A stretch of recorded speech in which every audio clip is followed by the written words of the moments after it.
Ito na mga lods, ang ating burger stick. Yan, so version natin ng gravy. Yan siya mga lods. Kuha na lang sila yan.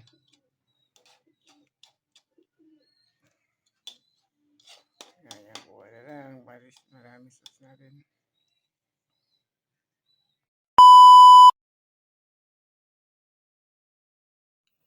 Good morning mga lodi. May panibagong tayo ngayon, version na gagawin. Tayo gagawa ng second version natin ng burger steak. Yan, bumili lang tayo ng CDO burger patty. Ito sa cup. Yan, mushroom na nakachop, sibuyas, bawang, siyempre nor. Then siyempre meron tayong paminta, nandito lang yung paminta. And then toyo, mga lods. Sila ang gagawin natin, mga aromatics at sangkap sa ating lutuing sarili version ng burger steak mala Jollibee.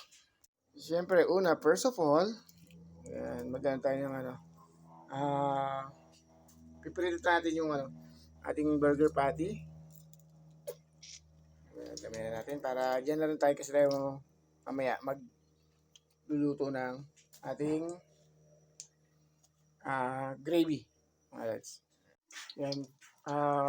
First of all, prito natin yung ating burger patty. Yan, mga lads. Napabilis lang lutuin to. Basta pag naprito natin to, mabilis na yung gravy natin, mga lads. Siyempre, agad tinantay natin yung maprito yung ating chop natin yung ating gagamitin mamaya sa ating gravy. Unahin natin ang sibuyas. Proceed natin ang ating bawang. Ayan guys, naluto na natin yung ating patty. Simulan natin yung ating sauce. Lagyan natin yung ating sibuyas bawang.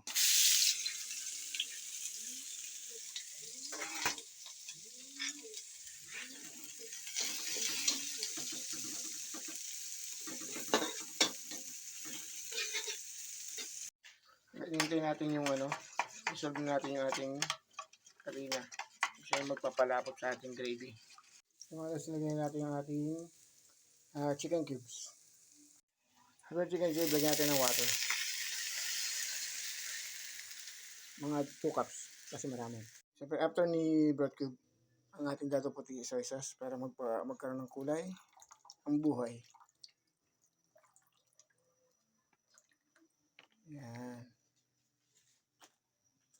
Sundan natin yung ating alikabok, pramporak. Mga 2 lang siguro. Ay, 3 natin para medyo may spices. Yan. Yan, dahil kumukulo-kulo na siya, mga lods, lagyan natin ating mushroom.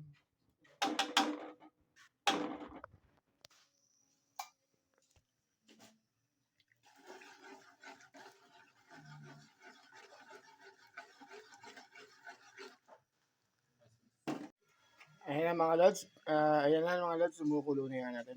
Lagyan natin yung ating pampalapot sa gravy natin. Hindi pa masyadong ayan. Kailangan halong-halo para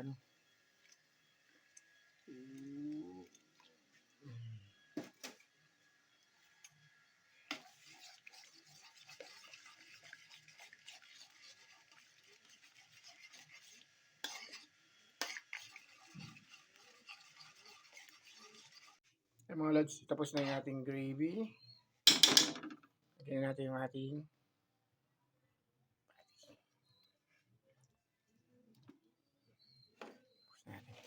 yun, no? Pais lang natin yan. Ito na mga lods, ang ating burger stick. Yan, so version natin ng gravy. Yan siya mga lods. Kuha na lang sila yan.